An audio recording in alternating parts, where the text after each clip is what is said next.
Hello, friends. Welcome to the UFC 276 edition of Jab Cross Hook. After a week off, it is myself, Amy Kaplan, Reed Wallach. We are back to talk about this week's stacked UFC card, UFC 276. And also, we have Bellator fighter Lucas Brennan will be joining us in about 15 minutes. And then we will be doing our classic bet draft for UFC 276. And this time we'll be joined by Dann Stupp, who's a senior editor over at Action Network. So another four-person draft today. We got a loaded show. Excited for it. Hello, Amy. Hello, Reed. Amy, I believe you are reporting live right there from Media Day. Is that correct? Yes, Media Day just wrapped. I'll give you a little bit of a view of what this room looks like. Wow. So fancy. Yep. So just wrapped. I've got lots of good information to share with you guys. Excited to talk.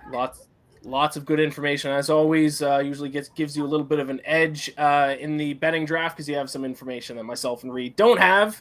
So we'll get into that, I'm sure. But as always, we start off these shows with asking what we drink. Amy, I assume you're not drinking anything since you're there at. They're not handing out beers there at the Media Day, are they? No, just my iced tea.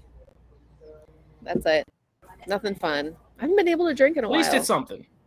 Yeah. Reed, what do you got? What'd you raid the beer fridge for today? Are you still back on the Bud Lights? Are you changing up the strategy? Still Bud Lights right here. I'm not in an as exciting place as you guys. Ian, I know you're on vacation. You're still where you were vacationing, and Amy's obviously at Media Day, so I'm still in my room just hanging out. I go away tomorrow though, so that's like more exciting. So I guess like this is like my night before. Where are you going? Family got a house out in the Hamptons, so living lavish for okay, Reed. I didn't know this. Little family summer house. So I'll be recording next week live from the beautiful sights of Southampton. I didn't know we had a Hamptons guy on the show. I assume my invite to the Hamptons house just got lost in the mail. Eh? Where was my invite to Halifax? Nothing there. Well, I mean. Like an hour-long drive to Hamptons. I mean, you could have. If you wanted to join me for the 15-hour-long drive to Nova Scotia, you were more than welcome. Maybe next time you go back, I'll join. All my flights got canceled. It was a disaster. What was supposed to be flying from place to place in Canada has turned into a road trip. I drove 15 hours to Nova Scotia, 4 more hours to Cape Breton, 4 more hours back to Halifax, and then another 16 hours to Waterloo, Ontario, which is where I'm at right now. So I've driven a total of, I think, 48 hours in the past 10 days. So a lot of driving, but I'm on vacation. I have my vacation shirt on. I have my vacation painting in the background. And I don't have victory wine, even though I won the last draft. Because I've missed East Coast beer. So when I was back on the East Coast, I got some of my favorites. This is from a craft beer place in Fredericton, New Brunswick called Picaroons, one of the OG craft beer places in Fredericton where I went to school. And this is called a Yippee IPA, one of their signature beers. So very excited to get some East Coast beer back in me. So let's see. Hopefully this doesn't break the streak because I'm on a little bit of a run here. Not to brag. I think I'm on like a 4 bet draft run, but tasty. Nothing beats East Coast beer. All right, let's get into it. Let's talk about before we bring on our guest, Lucas Brennan, who is a Bellator fighter. He'll be joining us here shortly. I do want to get into a little bit of a recap really quick because it wasn't a huge event. Obviously, we have a lot more to talk about the event coming up, but I missed it because I've been driving, like I said, all over Timbuktu. So what happened in the UFC this past week? I mean, where do we start? There was a crazy main event. I would say in any other year, it could be a fight of the year contender, but we just had so many crazy fights this year that I think it's not going to be in that discussion, unfortunately. But there was some controversy, like always. Curious what you guys thought. I mean, obviously, Ian, you didn't see it, but Reed, I think you said you saw it. Yeah, I bet Gamrot to beat Sarukian, like money line and by decision, and I was out while the fight was going on, so I missed the fight, and I was like just checking Twitter, like kind of seeing what was going on. It seemed like Gamrot like kind of just lost the decision, and then all of a sudden he won by unanimous decision. So it's like, oh, like, you know, something unanimous too. It wasn't like a suspect decision. I went back and watched the fight. Seemed like 1 and 2 were pretty clear Sarukian. 3 probably Gamrot. 4 Gamrot got knocked down, but then also controlled most of the round, and 5 Gamrot was clear winner. So I guess they gave Gamrot 3-4-5, and he was the unanimous decision winner. Just watching it on the first pass, though, I thought it could have went either way. Wouldn't call it a robbery either way. If Sarukian would have won, I would have felt like it was more of the just decision, if that makes sense. But giving it to Gamrot wasn't like insane. But really high level technical fight. Sarukian kind of gassed out, I thought, in 4 and 5. And, both, in my opinion, those are two top, in borderline 5, definitely well inside the top 10 fighters, both guys. So, I think give Gamrot, I saw he called out Justin Gaethje. I think Gamrot rolls through Gaethje. So I think Gamrot proved he's a player in this division for sure. I mean, I agree with the decision. I scored it 3, 4, and 5 for Gamrot. I'm so sick of people saying robbery when it's a close fight like that. Like, Yeah. I can't even tell you a single fight where I felt like it was a real, actual, legitimate robbery. That just doesn't happen. It's not the case in close fights like that. So I was happy with it. I don't agree with you that he would run through Gaethje, but that was high level fight I would like to see. I'm sorry. If he gets that to the cage, and I mean that cardio he put on, I don't think Gaethje could hold up. Gaethje could bomb him in the first round, but I left that fight very impressed with both fighters, to be honest. I thought it was a great fight. Go back and watch it, Ian. I certainly will. And I believe there was a big fight in the co-main event too. Was it Shavkat Rakhmonov? I believe submitted Neil Magny. How did that look? Is he a potential future champion in that division? I was going to say somebody today at me today, and I should have written down who it was because now I can't remember. One of the fighters had said, I think it might have been Sean Strickland, which is scary that it was him, but I don't know. Don't quote me on who it was. Said that if he spoke English, that he would be a bigger star than he is right now. And I think that's so true because he's such a great fighter. But I think because it's hard for the audience to kind of connect with him because he's not able to kind of like trash talk and like be a personality. He just has to rely on his fighting. But yeah, I definitely see future champion. Not, I'd say like 2 or 3 years, not like right away. But yeah, I think he's definitely going to be somebody we're talking about a lot in the future. And just for some quick context, this guy is 16-0 in his MMA professional career, 4-0 in the UFC, and he hasn't even had a single fight go to decision. 16 fights, 16 wins inside the distance, and it's not like he favors one or the other. He has 8 knockouts and 8 submissions. So this guy is legit. Like I said, I haven't watched the fight yet, but I mean, a submission win over Neil Magny is certainly no joke. Reed, any thoughts on Rakhmonov? Yeah, I think Amy hit the nail on the head, but I mean, Neil Magny was supposed to put up a fight. This was supposed to be like kind of a test, and he like just completely ruined him, like just destroyed Neil Magny. So, if that's supposed to be a test, what happens when he starts like really facing some of the better fighters? Neil Magny's more of a gatekeeper more than anything to like the rankings. So, I think this guy could run all the way up to the top of the division, in my opinion. But I agree with like if he spoke English and was kind of a little bit more charismatic, which like it's not his fault, but that's just how it is. You got to book the, flashier fighters. So, I think he is at a little bit of a disadvantage. And I think that's like an intriguing conversation, just like how you market yourself kind of lets you run up. I mean, we get into it, but like main event for this weekend, Jared Cannonier, kind of more of a quiet fighter. Took him a while to finally, break through. So, I think that, it's an interesting conversation. And last fighter I want to bring up from this past weekend, Umar Nurmagomedov, brother of Usman Nurmagomedov from Bellator and the cousin of UFC lightweight champion, or former champion, I should say, Khabib Nurmagomedov. He also improved to 15-0, 3-0 in the UFC. Decision win, though, over Nate Maness. Thoughts on Umar Nurmagomedov? Is he as dominant as his cousin was in the UFC? Does he have an issue with maybe not being as exciting as some other fighters? Talk to me about Umar Nurmagomedov. Amy, start us off. Ooh, this one's hard because I used to think that Khabib was boring. And then just out of nowhere, I kind of like figured it out. Like I figured out what else saw.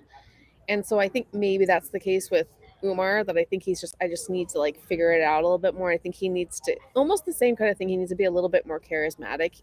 He needs to He can't rely just on his fight. He needs to have a little bit of trash talk, or he needs to have some sort of personality that we can kind of attach to. And actually, in his post fight, he was talking a lot about being a new dad, and like I think that helped a little bit because people were like, "Oh, he looks like he's like 19 years old, like he's a dad," and it like kind of like endeared you to him, and that's what it was with Khabib. Like you kind of had to be endeared to him. But I can understand why people think he's a boring fighter, just like a lot of people say Khabib was a boring fighter. Yeah, I could not agree more with that opinion. I think like these fighters can wrestle and win their fights that way, which is fine. But if you do that, you do kind of need that character, that kind of something to hook people in.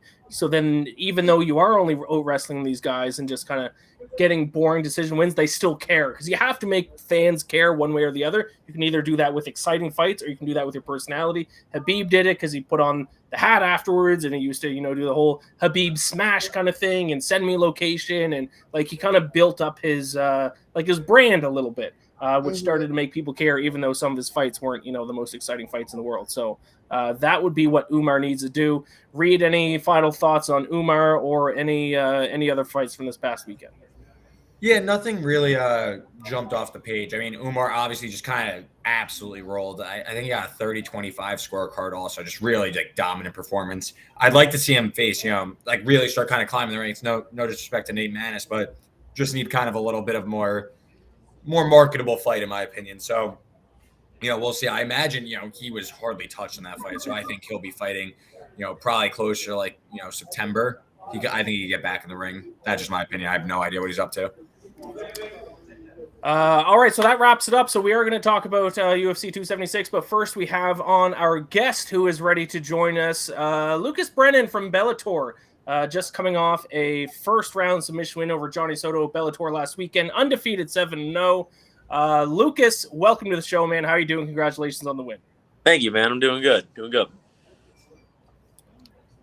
I always have to ask, after fighters have like crazy wins and highlight real wins, is that kind of what you pictured? Because you hear like fighters kind of manifesting how they want their fight to go. Did you kind of manifest that, or did you see it going a different way?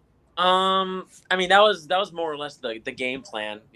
Not necessarily that exact finish or anything like that. I wasn't pinpointing anything exact, but I was hoping for a submission and looking for a submission, and a lot of guys from Bellator were making a big deal that he'd never been submitted and whatever. So I was like, yeah, we'll make a point of that. But no, I mean, I was just I'm just going out looking for a win more than anything. Awesome. Yeah, Lucas. So 2 fights already under your belt in 2022, both first-round submissions. And we were kind of just talking about this, like, what's the recovery time for a quick victory like that, where, you go through a full training camp, but maybe the fight, you don't inflict as much, or you don't take as much damage or anything, kind of a quick fight. Are you trying to get right back in the ring? How many fights are you trying to do in 2022? Nah, I still take like my month, like most of my recovery after is from the camp, if anything. Like honestly, me right now hurt before the fight also. I didn't get punched once, and all my recovery is going to be from that. I'll have one more fight this year. I aim for 3, depending on when the first one of the year is. Maybe I get 4. Like, that was always my plan, and then COVID kind of scrambled some things up, so I had some big gaps in the middle. But I mean, like 3 a year is plenty for me, and I'm in no rush to try and do any more than that.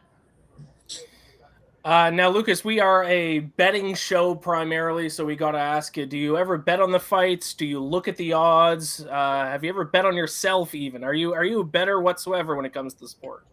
No, my luck is not that good. I like looking at it. Like, I'll look at it every here and then.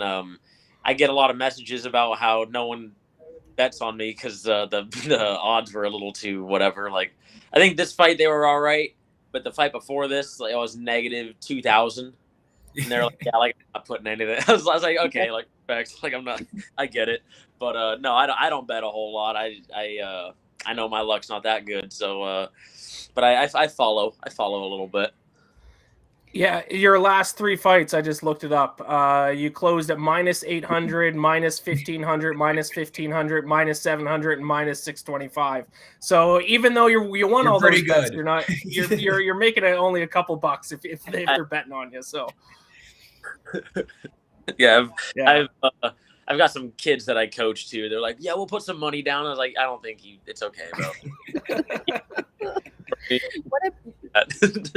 What about if you were an underdog though? Like, how do you think that would make you feel? Like, would you pay attention to the odds in the sense of like, oh shit, now people are kind of seeing something different, or is it more just a fun?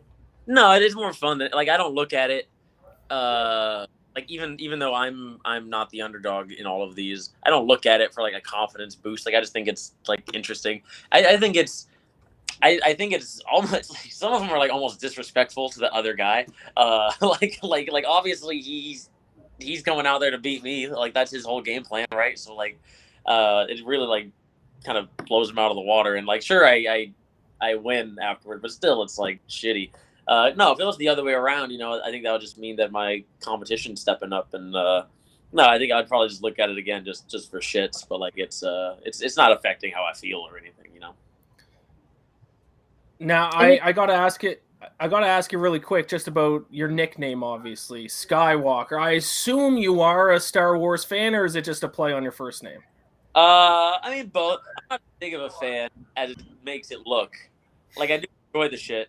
But like I'm not like as diehard about it as it seems. It was more of something that happened here at our gym while I was a kid coming up, and just I just kept it. Like I forgot about it. And in my first amateur fight, they're kind of like running through all your credentials, and they're like nickname, and I was like shit.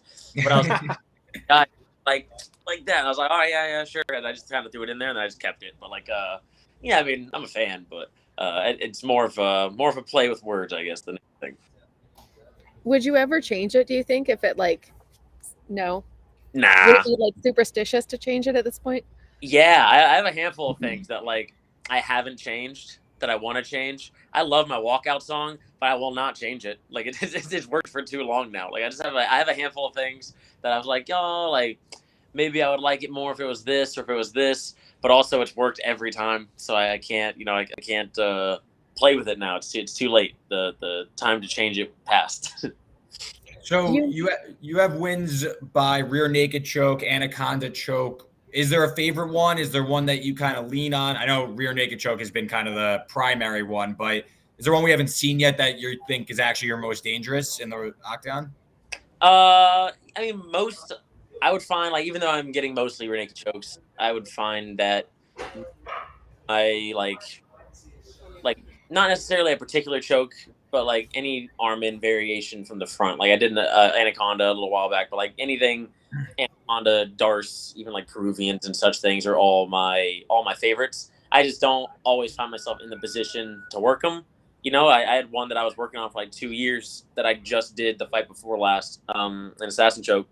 But I've been tuning it for forever and finally did it. And they're like, "Oh, it's brand new." Like, it's not brand new. Like that's I've been trying to force this for forever. So I mostly like those arm in variations are the most fun. I just find that rear naked chokes have come easier.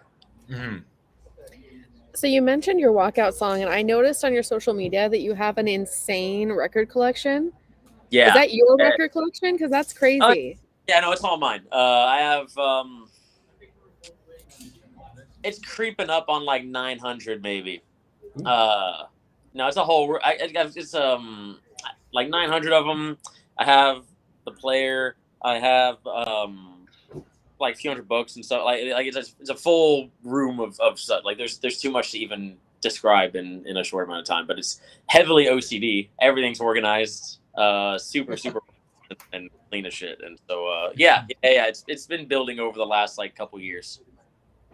Do you have like a prized record or a prized book that's like you're like?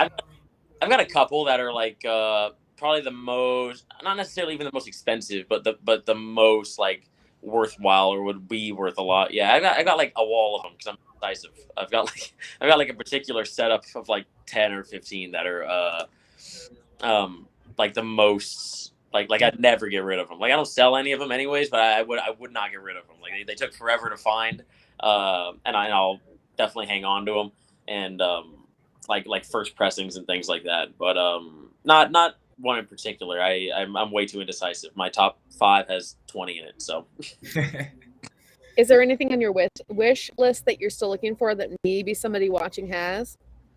Oh shit! Off the top, I don't know. I do have a list because I'll forget things. Off the top of my head, I don't know. I'm still missing plenty.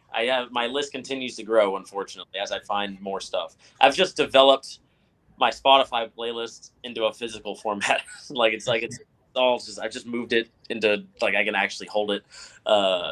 No, off the top of my head, I don't. But anything is welcome. That's what I was going to ask next about your Spotify playlist, because you seem like you're well in tune. Do you have one? Is there one like fans could find that they could listen to? Usually the profile will come up, but I've got like 100 playlists on there, and they're like wildly specific. But I've got a bunch for the gym.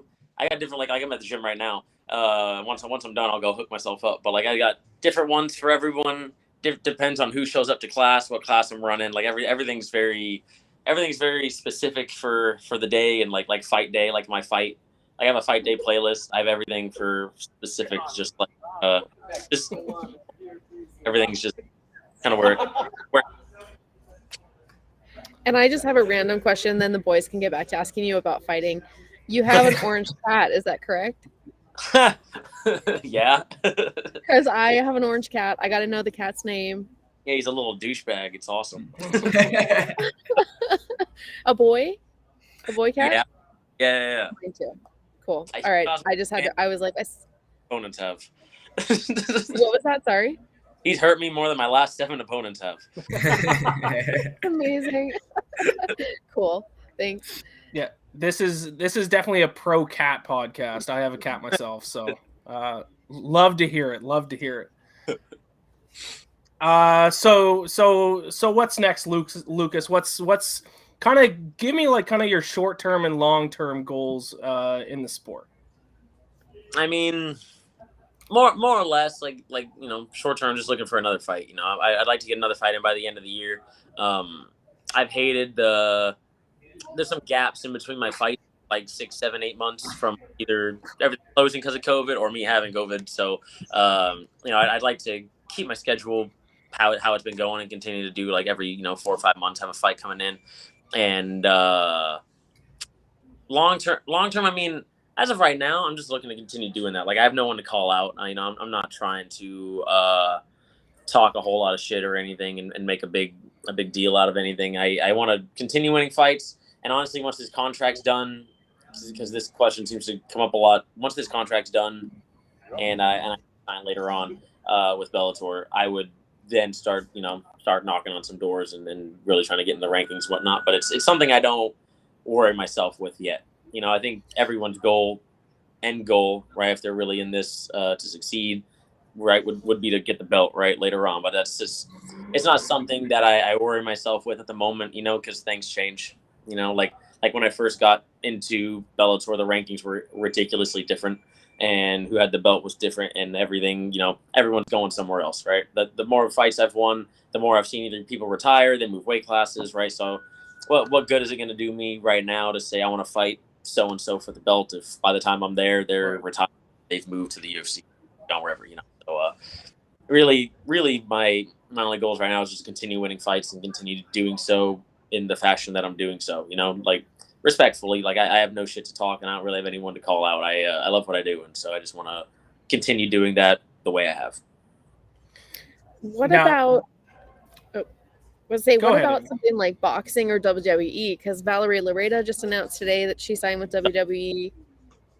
Yeah, like is that something you'd be interested in doing? Because Bellator seems No, Bellator treats me exceedingly well. They treat me better than they should. And while I think I have better boxing than I've needed to show, I have no interest in moving over to anything else like that. And I like my brain cells, and I like having them. And so I'll continue to fight the way I fight. And man, WWE, man, I'm too socially awkward. I gotta go in there and talk to more people. I'm good. Now, obviously, you just talked about your boxing. You haven't really had to show that off really so far throughout your career. Obviously, very few holes in your game, at least through your first 7 fights. But is there an aspect of your game right now that you think, an area that you have to improve on, or within the next couple of months you're thinking of, there's this one thing that I should be working on before my next fight? Like I said, obviously very little weaknesses so far, but is there any areas that you're going to focus on kind of in the next couple of months? I try and I've continued to focus on and build on things that I haven't actually had to show, if that makes sense. Like, obviously I'm not getting taken down by anyone at the moment. I'm not getting put into dangerous situations at the moment. I'm 100% on my takedowns on the last 7 fights. I'm not really getting stuck on the feet or anything like that, but I work more boxing than I do jiu-jitsu or wrestling. I do more striking than anything else as a preventative. I do it because I want to be good at it in the event that I need it. But, my game plan stays the same. I work a lot off bottom, right, in the event that I fight a high-level wrestler, right, and get dumped. But, it's all preventative. I try to work everything as best I can and not be too confident in my jiu-jitsu. It's no secret that it's my game plan at this point. It's definitely not a secret that that's what I'm going out there to do. But there's no reason for me to get complacent with what I have with it. And just kind of assume it's going to work for forever, because there's high level jiu-jitsu guys, and I continue to move all around and make sure that if I'm going to have to show off anything that I haven't had to use before, that it's not going to be at a white belt level. Lucas, I know you're part of Bellator, but obviously UFC 276 this weekend, featherweight title fight, Volkanovski Holloway 3. Any opinion, any thoughts? I know you're not a betting man, but Volkanovski, of course, the favorite. Any thoughts on the fight? Are you keeping up with it? Any ideas? I'm gonna watch. I like Holloway more, but it's hard to bet against Volkanovski. He won the last 2, correct? Mm-hmm. I thought one was questionable, but still, I do like Holloway a lot though. So it's hard. Personally, I want Holloway to win, but objectively, it's probably Volk's fight. I'm gonna watch. I don't watch a whole lot of fights, if I'm being totally honest. But it's a pretty big card, so I'll probably watch. Unfortunately, Volk's probably got it, but I'm gonna hope for the best. Is there a reason why you don't watch too many fights? No. I just busy? I found that naturally I watched more growing up when I wasn't fighting. And that since I started fighting, I watch less. I watch when certain people are fighting. Like I train with Bryce Mitchell, so when he fights, I watch. I train with TJ Brown when he fights. I watch the guys from James Krause's, my guys, when they fight. But I haven't really gone out of my way to watch. I miss a lot of fights all the time now. My dad watches all of them, so if there's something he thinks I should see, he'll send that my way. But otherwise, I'm just kind of I'll see the results in the morning. Let me finish my show. At some point when I started fighting, I almost aged out of it and just kind of stopped watching quite as much. No particular reason. It's just kind of, if it's something that piques my interest, I'll watch. But I don't know. Interesting. All right. Well, Lucas, I really appreciate you coming on here. Once again, congratulations on your win last weekend. Best luck in the future. And of course, we'll be tuning in and rooting you on. So thanks again for coming on. Awesome. I appreciate it, you guys. Thank you. Thanks, man. Thanks. All right. Interesting stuff. Good to hear from Lucas. 7-0. Obviously no fight yet announced in the future, but we will be keeping track of that. Official friend of the program, Lucas Brennan. Yeah, he's been massive favorite. He's been rolling guys as we lose Amy. But we lose Amy. And she's back. Amy's back. Sorry. Oh, he left. Yeah. Oh, were you frozen there at the end? I didn't even notice. Thanks. Yeah, you kept a great face. You just looked like you were intently listening, saying goodbye and everything. It was a great. Sometimes when your screen, when anyone's screen freezes, it's in a bad spot, you get stuck with a bad face. But no, you just look like you were listening intently. So. Well, he probably thought I was a bitch. He's like, she didn't even say goodbye. What a bitch. But no, yeah, we signed off with Lucas. So we are just waiting on our next guest, and then I think we'll get into the UFC 276 draft. Amy, don't want to give away too much here from what you got from Media Day, because obviously you might be using some of these strategies in the draft. You don't want to give us any hints, but any big takeaways from Media Day today? I mean, I do have two things that happened at Media Day that I don't think are like going to give anything away. Max Holloway and Israel Adesanya were both given their USADA jackets, so they tested clean 50 times, so they get like a nice like Letterman's jacket. So they did that ceremony today, which is kind of fun to watch. Yeah, I don't know, like I think it's cool to see how important it is, and you know, the people who give the tests, they kind of tell like some stories about the fighters. And Jeff Novinsky is the one that gave Adesanya his jacket. He mentioned that after his last fight that Adesanya was like coming out of the octagon, he's like, where's my jacket, so it's kind of cool to see like that they get excited about it, you know. So that happened. Anything else for Media Day at all? Let's see. Well, I mean, I don't want to give too much away. I guess one worthy note was Sean Strickland being Sean Strickland. He came and completely roasted pretty much everybody in the room. There was probably a good 30 media today.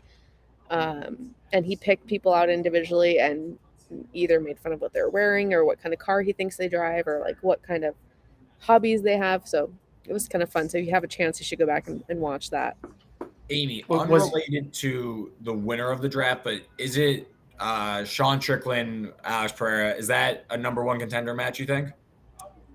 Assuming if Izzy wins, let's say, do you think Strickland versus Pereira, the winner, gets it? Yeah, I think so. Is that like the vibe you were getting from Media Day? They definitely seemed like that was what they were fighting for. I agree. Yeah. So I just noticed how dark it's getting for Ian. He's like slowly. It looks like one of those like, old school 1940s like cop shows where he's like being questioned. Yeah, he's about to be blinded by the sun. Yeah, this is obviously not my normal setup, but actually, like now that the sun is setting, now it's directly in the window, and when it comes directly in the window, oddly enough, the way lighting works, everything else is getting really dark. So, and now I have the sun be directly in my eye. So I might get up and fix that when I get a chance here. But I believe our guest is ready. We are going to jump into a UFC 276, our bet draft, our weekly bet draft. This time we are joined by Dann Stupp of Action Network. Dan, thank you for joining us. Hey, thanks for having me. I appreciate it. I don't know if Reed has. Reed, did you explain the basic concept of the bet draft to Dan? Yeah, I gave like a pretty base level analysis. I think Dan got the gist of it, but if you want to explain it for viewers, and so Dan, just in case he makes sure he understands how it works. Of course, yes. It is a snake draft. We are betting we are drafting fighters for this weekend's UFC 276 card. So when a fighter is drafted, nobody else can pick that fighter. And we will go through 3 rounds. It'll be a snake draft. So whoever goes first goes last the next round. Whoever goes last the first round has a back-to-back pick. And we are using odds. Betting odds. And then at the end of the card, whoever finishes up the most units, or if we all do terrible, whoever is down the fewest units based on our draft picks wins the draft. I will say I think I am now the 4-time back-to-back defending champion of the UFC bet draft. We'll see if anyone can take me down this week. But that's basically what it is. And I get to pick the order as a defending champion. Dan, any questions before we get started here? Nope, I'm good to go. All right.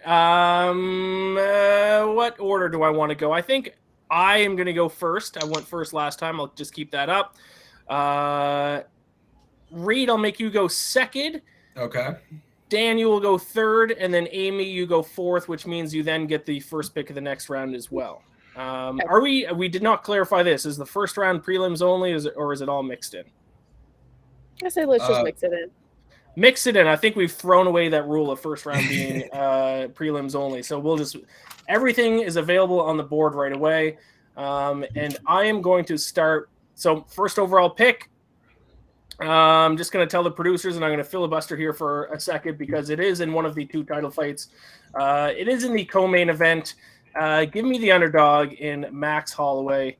against Alexander Volkanovski. I believe the odds at WinBet plus 155, so I'm going with the underdog in this one. To be honest, I actually like a lot of underdogs this weekend, and this is actually goes against my normal strategy. I've talked about my strategy in the past of when rematches happen in the UFC, I generally almost always go with the fighter who won the last fight, or in this case, it's a trilogy, the fighter who won the first 2 fights. But I just think when you're looking at it from an odds perspective, that the first 2 fights were too close to justify how big of a favorite Volkanovski is, especially the second fight, which a lot of people thought Max Holloway won. It was a split decision, and I expected after those losses to Max Holloway kind of take a step back and not look as good, but he kind of looked, as good as ever. And his 2 most recent fights set the record for most strikes landed in a fight against Calvin Kattar, 445. Yeah. Strikes in a fight. Like, I just think if we're looking at it from an odds perspective, I think Holloway has the value, even though Volkanovski probably should be favored. The first 2 fights were just too close of a call. A couple things go the opposite way, or the judges see things a little bit differently. This series is 1-1 and not 2-0. So first overall pick of the draft, I'll take Max Holloway in the co-main event. Yeah, I thought Holloway won the second one, to be honest. I was on Holloway, so maybe I'm a little biased, but I think there's merit behind the pick. I do think Volkanovski might be hitting another level also, but do we think there's any chance, I guess if someone takes Volkanovski, like any chance there's a finish here, or it's destined to go the distance again? I think the odds are shaded towards going the distance again.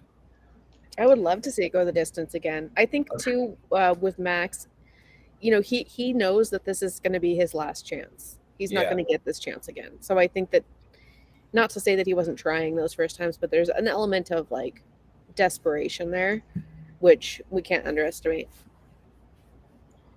Things are going to get really crazy. It's going to get crazy if Max wins then, because it kind of blows up that whole 3-fight series. We could be running this back 8 or 9 times. So we talked about who's going to win it out of 10 times. We may get the chance to find out. Dan, did you think it was the correct decision in the second fight? Did you think Holloway won that fight, or did you think it should have gone to Volkanovski? I don't know. I mean, I think at the time I scored it for Holloway, but it wouldn't. I mean, I could see it going either way. I think probably, looking back at it and stuff, Volkanovski was probably, the rightful winner. But again, I think they fight 10 times. And I think Holloway wins enough times to justify, taking a flyer on him at plus 160, I think it is. Yeah, I agree. I love it. Okay, what did I even say for the order? I think it's Reed. I believe you're picking second, so go ahead if you're ready. Yeah, it's going to me. I'm going to go main card. I'm going to go Sean Strickland. I believe it's even money right now. Even money. I get Alex Pereira's, shooting up, and he has this decorated kickboxing career, and he beat Israel Adesanya in kickboxing, but this is mixed martial arts. Totally different game here. And, Pereira, we have it on there. He's 2-0 in the UFC, 5-1 in his MMA career. I just think Strickland's a more complete fighter. We've seen him put on a pace over 5 rounds in the past. There's only 3 rounds, but Pereira hasn't really been challenged just yet in the UFC. And I think Strickland's a more complete fighter. He's incredibly durable. I just think, at this price, you have to take Strickland. If, Pereira doesn't knock him out in the first 5 minutes, what is this fight going to become? We know Strickland's a more proven commodity. So even money, Sean Strickland all day. This is a no-brainer for me. I mean, I had Sean on my list too, just because of the underdog status, but I think people really highly underestimate Alex, consistently underestimate him. Mm-hmm.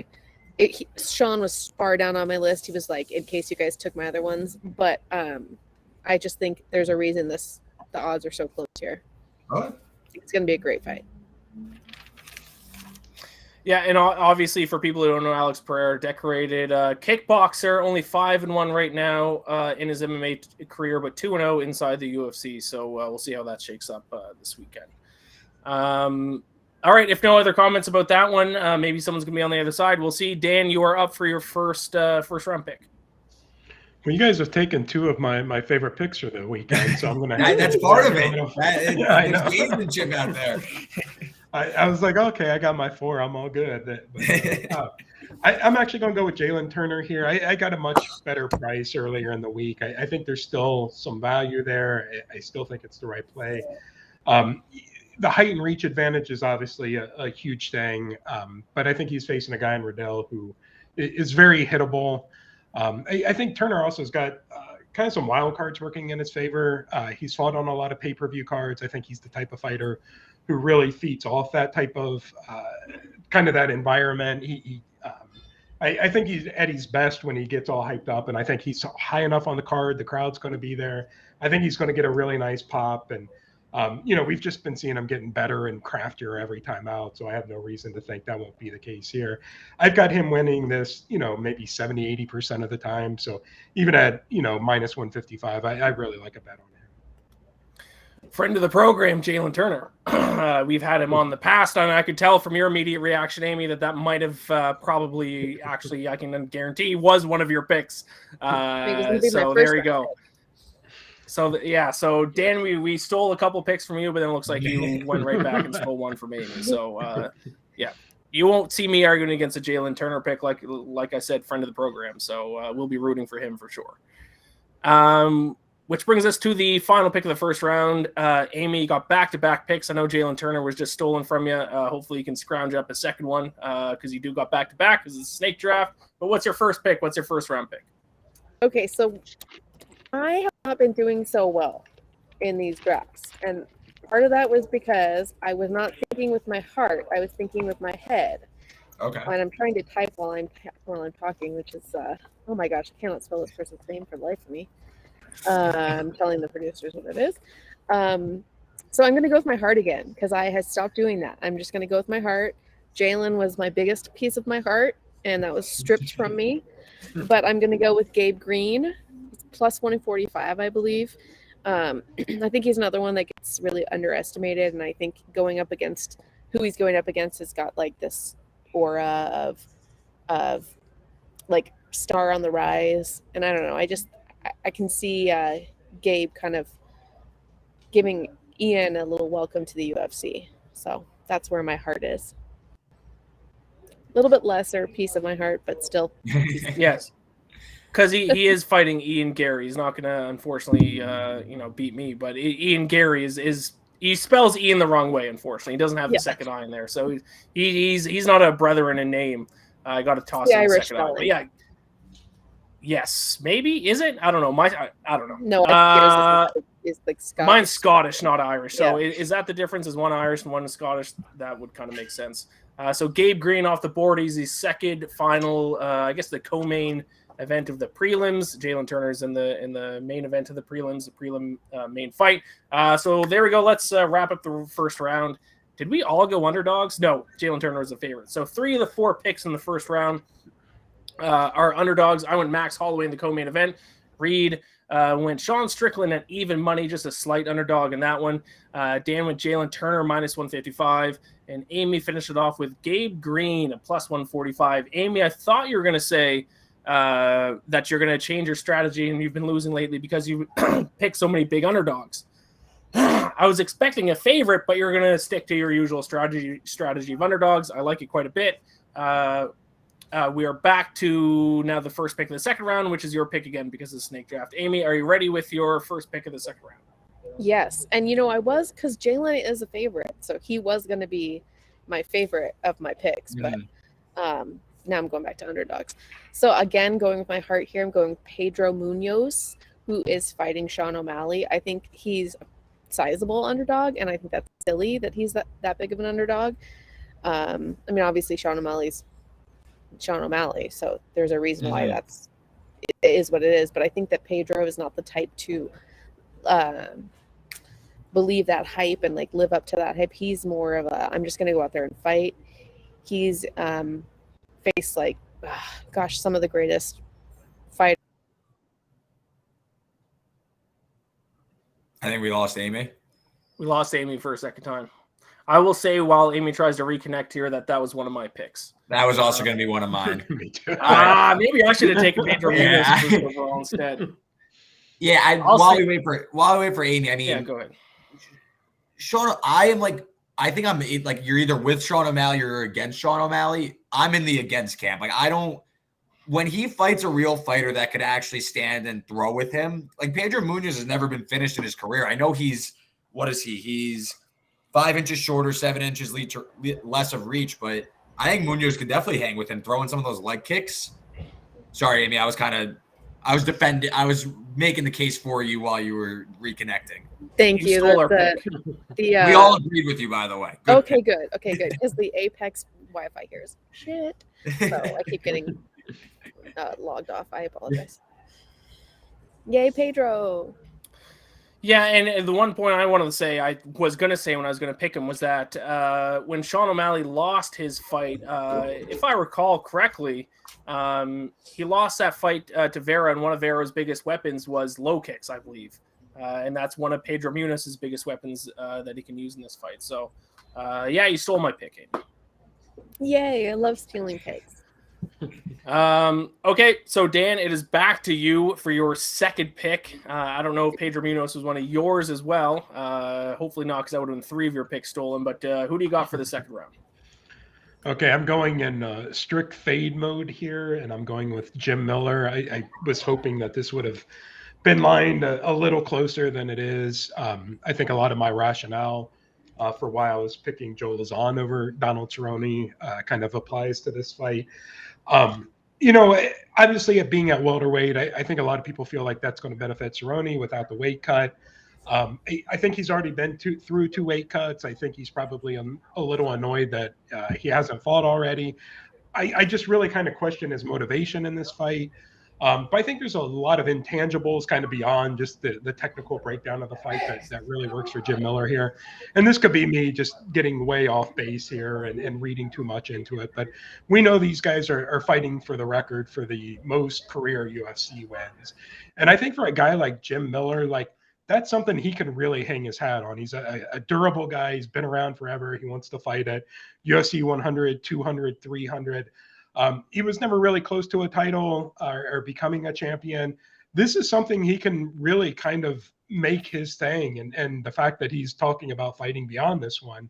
But to be able to claim the record while knocking off the guy that you're tied with, I just think it brings a lot of motivation. I think it's a cool factor of the fight. I think a guy like Jim Miller kind of feeds off those type of things. I think I think both these guys are going to get a nice pop, and this is going to be a good crowd-pleasing fight.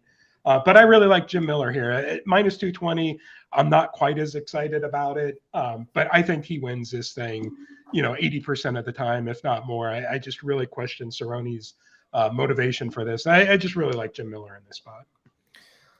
Love that pick. I've been on record in the show being a huge Jim Miller fan. I would die on the hill that he might be the most underrated UFC fighter of all time. Obviously, he hasn't gotten the household recognition with his name because he hasn't fought for a title and all those things. But you talk about longevity, you talk about exciting fights, you talk about the amount of wins which you mentioned. Like, Jim Miller is an OG legend of the sport that is still performing at a high level still to this day. I love Jim Miller, one of my favorite fighters of all time.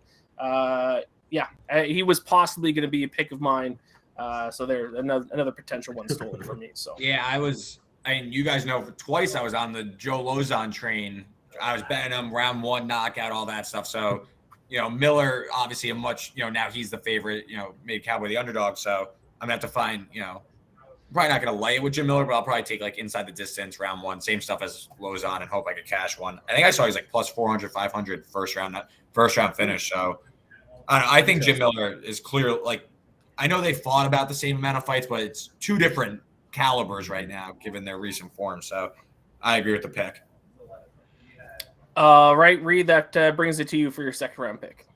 Yeah, I believe the fight right before Jim Miller. I'm going with, might butcher this one, but Dricus Duplessis, small favorite against Brad Tavares, and Tavares got a split his last time out. Wasn't super impressed, and I'm afraid he can't handle the offense from Duplessis. All of his wins inside the distance, all mix of knockout and submission. Tavares had been knocked out 3 times. He's been knocked out by guys like Edmund Shabazian. I know he went to decision with Izzy before, but I just think Duplessis, this guy brings a lot of offense. Maybe he tires out, but I think he gets him out really quickly. I think Duplessis is kind of going to go on a bit of a run. So at this price, I can't justify Tavares except for maybe he just kind of weathers the storm and hangs on for a gross split. But I think Duplessis gets a finish here, so I'll take him as a small favorite. I agree with that 100%. The one thing I keep coming back to is just don't bet against Brad Tavares. I've learned that lesson the hard way many times, but that doesn't really mean anything other than just that's something you've kind of learned. Because he's going to go to split decision and you leave it up to the judges and you never know. In Vegas. Yeah. All right, I guess that brings it down to my final pick of the second round. I will say I got to bring this up. V in the chat said thoughts on Gregor Gillespie. When I saw that, I was like, is he fighting this week? Like, I didn't think he was. He's not. No. Any thoughts on Gregor Gillespie? Cool hair. Nothing off the top of the head. Wasn't in the circle. Yeah. Here. Not exactly a fighter I've been studying this week, unfortunately. So he's got good tattoos, right? I don't know. Good tattoos, good hair, and I think we'll leave it at that. Is this the same person who commented a couple weeks ago about a fighter said this with thoughts on whatever? I don't think it was, but there was. I think it might have been this person, but there was a commenter a couple weeks ago that did every week. Did the same thing. They were like, "Give me your thoughts on this fighter," and I was like, "Is this person fighting?" No, I'm not falling for that trick twice. All right, I will go next. The final pick of the second round. Gonna go Brian Barberina as a slight underdog against Robbie Lawler here. I don't have a lot of stats or technical kind of talk to back this up, but I just think Robbie Lawler is just kind of done, to be honest. 40 years old. Even in his last win against Nick Diaz, he just didn't look like the Robbie Lawler of old. But then again, I say these kinds of things, and it's come back to bite me. It's come back to bite me against Andrei Arlovsky. I have a bias I can't shake against old fighters, even outside of Jim Miller, who is still young at heart, in my opinion. But I mean, I'll take a much younger Brian Barberina who's still hungry. Robbie Lawler, to me, when I see him fight his last few fights, he looks to me like a guy who's just going in there to get a paycheck. Like I said, even in his win against Nick Diaz, he just doesn't have that fire. He's not the Robbie Lawler that we saw go win the title. And for that reason, with him being a slight favorite, I just got to fade him. He's just one of the guys that I just got to fade at this point. So, and I like Brian Barberina. I think he doesn't kind of get the credit he deserves. So I'll take Brian Barberina as a slight underdog. I just have to point out that Brian Barberina had really amazing nail polish. He had a 4th of July themed nail polish, and Izzy also had a French manicure. So there was some really nice nails today at Media Day, for what it's worth. How does it do? Do you think that helps their chances on Saturday, Amy? I mean, Brian Barberina's hands have fireworks on them, so that's got to be a sign for something. Yep. I don't know what the French nails means, but we'll find a meaning for it. All right, so that wraps up the round 2. Let's recap the picks so far here. I'm rarely going with 2 underdogs. I've switched my strategy recently to more favorites, and it's worked out for me. I'm going against that strategy today, even with my next pick. But I went Brian Barberina plus 100 in the second round. Reed went Duplessis minus 125. Dan went Jim Miller minus 220. Pick close to my heart. And Amy with her big underdog, Pedro Munoz, plus 225. So that brings us to the third and final round. This is a pick that I didn't plan on making for my final pick, but it's a pick that I'm now forced to because the picks that I had ranked above it have all been selected. I think for the most part, we've all kind of been on the same page this draft, which is especially rare. Usually me and Reed are on different sides of at least one fight. We'll see if that still happens by the end of this draft, but I'm going to go Jessica I as another big underdog. Doing well, he missed it. He was shadow boxing back there for a minute right there. Who is it? I can't see. Who is it? Oscar Mac Life. Oscar, do some shadow boxing. Yep. There he goes. Boom. Yep. I'm betting the other guy.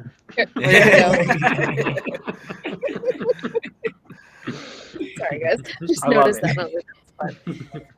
Okay. Yeah, but I'm taking Jessica against Macy Barber here. I don't know if I think I just have kind of a bias against Macy Barber because of the way that she fought against Roxanne Modafferi back in the day. But I don't think she's deserving of being a minus 250 favorite. Well, this is another pick, 2 picks in a row. The picks I had where I had stats to back it up were all taken. But Macy Barber, she just didn't impress me. She was this highly touted prospect. She was going to be the next big thing. And then she went out and lost to Roxanne Modafferi. That was a tough display. I think she needs more experience. I think when she fights girls like Jessica Ai, who've been around a while and have very good fundamentals, that's when she loses. Like, she can beat these more inexperienced fighters where she can use her natural ability to beat them. But I think Roxanne showed that if you just have very, very solid fundamentals, you can beat her. And I think that's what Jessica Ai has. So I'll take a shot at her at 2-1. Once again, probably like Macy Bar should be favored, but 2-1, I'll take a shot. Any thoughts? Anyone on the other side? We'll see. I'm on the other side. I have some thoughts, but it'll wait for the other side. All right, fair enough then. So Reed, it is back to you for your final pick of the draft in round 3. Oh shoot! I thought it was my turn, and I revealed my pick in the chat. Don't look. Uh-oh. Don't I steal. won't take who it is. Let me see if it was who. No, it wasn't who I was going to take. So you're good. I also forgot to send it in, but I'll filibuster. So I have a favorite and I have an underdog I would give. So I'll just go with the underdog for the sake of going for the content. And if he wins, I want to be on the side of it. I'll take Jared Cannonier at 3-1. Wow. Yeah. So I'm not like super confident. I'm not going to call like confident, put my foot on the ground, say he's going to get the outright upset. I just see a path to victory. And who's the only guy in the UFC who beat Izzy Adesanya? It was a lightweight Jan Blachowicz. Cannonier fought at heavyweight, light heavyweight. He's going to be big inside the cage. I know he's a little bit older. He has given up reach, but he's someone that could close the distance maybe a little bit better than other fighters have in the past at middleweight because of his, I guess, unnatural path to getting to middleweight. I just think, I don't know. I'll take a shot. I think, like Ian, you even said, like, you didn't like how Izzy looked in his last fight against Robert Whittaker, kind of boring. Like, what if Cannonier lands one? Like, he pushed a pace against Kelvin Gastelum for the most part, knocked out Derek Brunson. I know this is Israel Adesanya, it's a step above, but it's a crazy price. Like, I doubt he'll get a decision nod, but, like, what if he stuns him early and, you know, kind of takes over? I don't know. It's a betting draft. I'm gonna end up. I can't bet on Izzy at this price, so, you know, I'll bet on Cannonier like the last second because I know no one's gonna be on him. I don't hate that pick, to be honest. Like, I feel, and I think I tweeted this yesterday, and like everyone freaked out. I said that I felt like there was going to be a big shakeup, and everyone thought that I knew something. And I was like, I'm just saying, I have like a gut I like feeling that there's like something big that's going to happen, and I feel like that could be what it is. And I had that feeling ahead of Cyborg Nunez and ahead of Nunez Pena. So. What brought me to it more is where, like, Cannonier's background of being a lightweight and a light heavyweight and a heavyweight. It just makes me maybe it will follow that Jan Blachowicz path. I know I'm not comparing the two fighters. I just kind of see that sort of path to victory, kind of being the bigger man. Yeah, I respect a big underdog bet as always. It's not what I wanted to take, but I won't argue against it too much because Izzy's obviously shown not a lot of holes, but he's not, you know, unbeatable for sure. All right, Dan, are you on the Izzy side or the Cannonier side?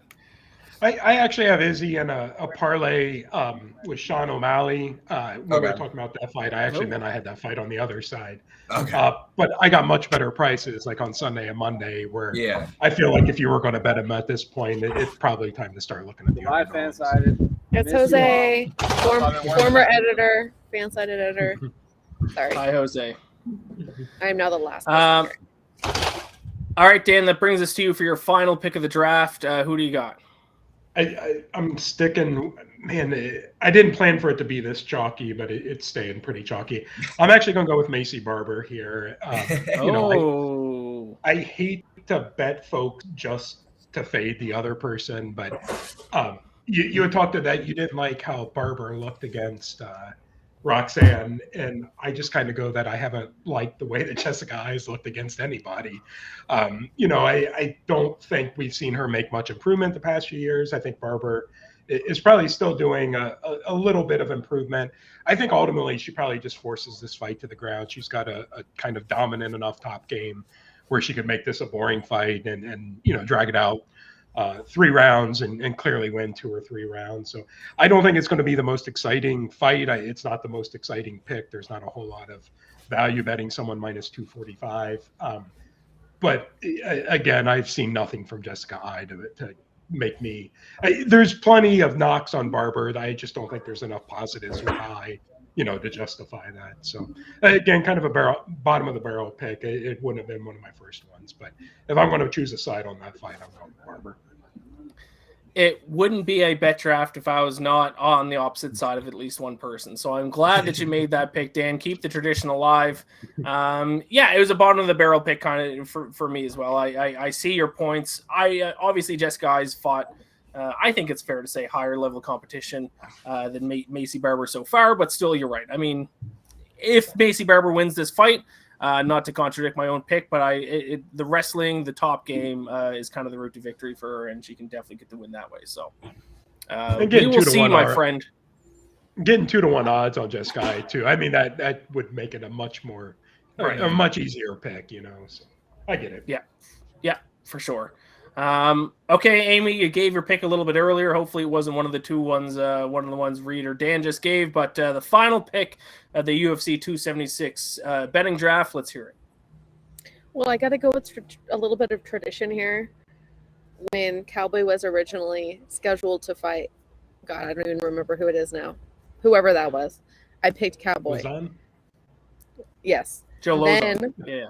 Yes. And then when they were rescheduled, I picked Lozon. And now I'm going to pick Cowboy. We're again. back. Yeah.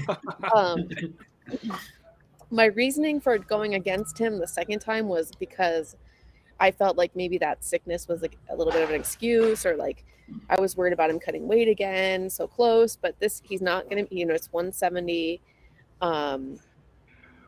I don't know. I don't like betting against Cowboy. It's one of those feelings. And I think today at Media Day, he seemed really confident. He seemed really relaxed. The things he was saying in his first interview about his kids being there and being able to see him fight for the first time, and like that kind of a element is again going to happen now because they didn't get to see him last time. I don't know. I just my heart says Cowboy. I'm going all heart picks. Going with Cowboy again this time. Welterweight should help him. Should do him a solid, give him a little bit as we lose Ian. Somehow I'm the only. At least I made it with the three of us. But I mean, being up at welterweight should help him with the weight cut. But I can't back you there, Amy. It's okay. You don't need to. Am I back? You're back. You're in. All right. So there you have it. Another head-to-head pick there. Go Donald Cerrone, and then you went against him, and now you're back on Donald Cerrone. I like it. I'm a Jim Miller guy through and through, so I can't agree with the pick, but who knows? We've seen crazier things happen. That's the conclusion of the draft. Let's wrap it up with the final graphic so we can see what everyone's draft is looking like heading into the card. I went 3 underdogs, very rare for me, especially as of late. Max Holloway plus 155, Brian Barberina plus 100, Jessica I 2-1. Reed's coming in with Sean Strickland plus 100, Duplessis minus 125, and then a big underdog in the main event, Jared Cannonier plus 325. Dan went Jalen Turner minus 155, Jim Miller minus 220, and then Macy Barber minus 250. Amy, you went Green plus 145, Gabe Green plus 145, Pedro Munoz plus 225, and then Donald Cerrone plus 180. Sticking with all 3 underdogs as well in true Amy fashion. There we go. Any other big topics from the card that we need to touch on? Anything else from Media Day, Amy, that you saw that you did not mention? Yeah, I just wanted to say that Izzy offered $3 million to anyone who could provide concrete evidence that he has ever used steroids or knows how to use steroids. So get to work, guys. Interesting. What'd you say? What'd you say he was offering? $3 million. Wow. All right. I might have to get to work on that. All right, then. If that's everything, thank you, Dan, for jumping on for the UFC Bet Draft. Best of luck. You can follow him on Twitter at Dann Stupp, DANNSTUPP, and all of his work over at Action Network. Best of luck, like I said. And everyone enjoy the card this weekend, and we'll be back next week. Talk to you then.